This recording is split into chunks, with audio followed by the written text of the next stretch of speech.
Vamos lá. Essa aula é para orientar como aplicar ou construir uma API a partir de um agente desenvolvido.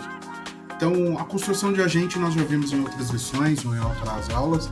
Aqui a gente tem a possibilidade de identificar como é e quais são os parâmetros para a construção de uma API a partir do DeFi.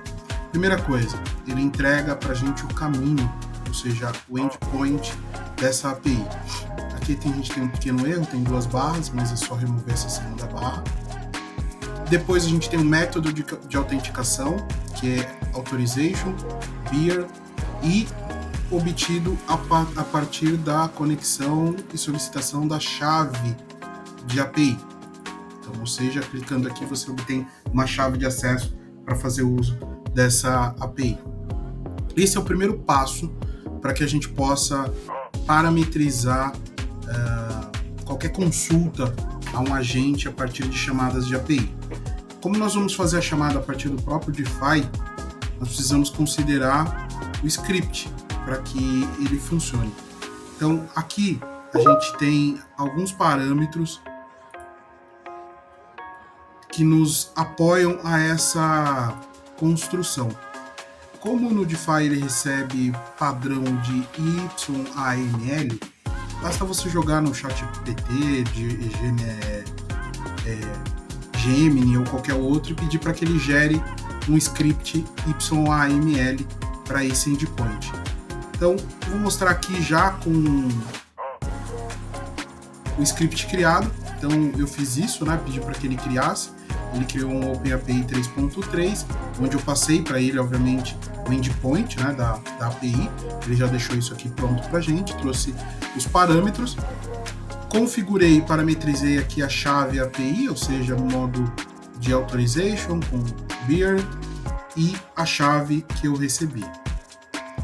Automaticamente, quando eu imputei o código aqui, ele já habilitou a ferramenta disponível. E o que é a ferramenta disponível? É onde a gente faz um teste da API. Se esse item, esse bloco não aparecer, é porque a sua API ainda não está funcional. Então, sua API só vai estar funcional dentro do DeFi quando esse bloco for exibido. Você dá um testar e, obviamente, faz o input conforme os parâmetros exigidos.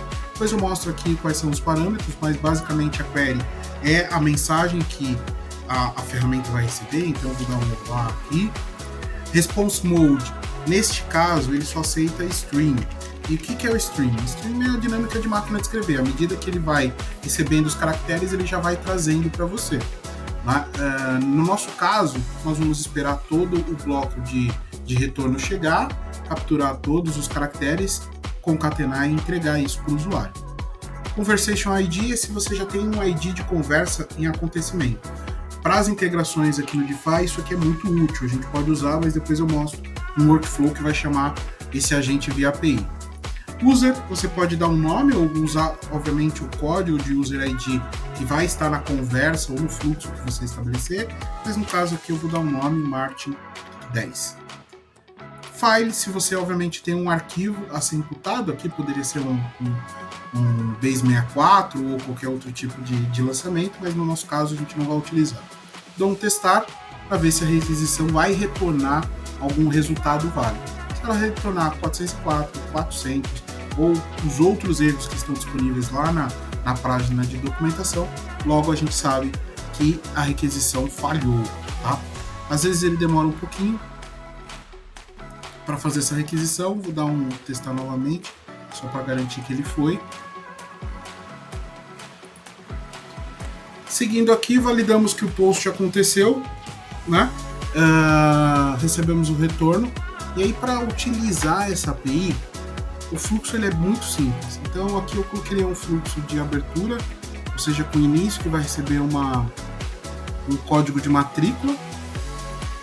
Ele faz a chamada da API e aí ele passa o que ele está recebendo no chat, né, de texto do usuário, ou seja, ele vai colocar isso dentro do campo query. A gente vai deixar fixo o string, como comentei, e no campo user a gente colocou o código de matrícula, que foi a informação imputada aqui no nosso começo de conversa, né? A saída deste item vai chamar um parse de JSON que a gente montou. Então, ele está até corrigindo, né? JSON que nós montamos. E esse parse foi feito em JavaScript, né? Então é um código simples que pega o retorno da API, explode ele, quebra esse JSON em blocos e a partir daí ele captura tudo que tiver na chave answer, ou seja, vai concatenando, vai criando o bloco, vai dando join em tudo isso e depois retorna como resultado de um texto, né? Com uma variável resultado. Essa variável resultado vai ser a nossa resposta, ou seja, ela é imputada aqui como resposta. Então, para a utilização da API, basta ela estar funcional lá na Tools, eu faço a chamada dela pelo nome que ela vai receber, em geral não fica o nome da API, tá? Fica o nome do serviço, então provavelmente vai estar lá Post Chat Message, se for uma API de agente, de chat, né? E automaticamente ele já traz aqui todas as variáveis, ou seja, todos os inputs que precisam ser feitos para a entrada da API. Se a API retornar qualquer erro, é porque, obviamente, algum desses inputs está incorreto. Mas aqui nesse caso a gente já validou. Fiz o lançamento, a partir do lançamento consegui obter um JSON de retorno. Esse JSON vai fazer o parse e vai apresentar aqui. Aí aqui eu vou fazer só uma execução de debug para a gente entender um pouco do código, né? Então, já recebi os parâmetros, chamo o parse, vou jogar aqui o exemplo que está no próprio site aqui de documentação da API, né? Então tem um exemplo aqui para a gente poder usar. Eu peguei esse texto de exemplo, lancei ele aqui e aí eu dou um executar que vai obviamente fazer o start da operação. Ela retornando sucesso, vai aparecer na saída aqui o texto que contém dentro desse JSON e a gente consegue validar. Então é possível testar dessa forma para garantir que seu fluxo está funcional. Então fizemos um fluxo mega rápido para validar a chamada de uma API que é um agente de dentro da nossa estrutura.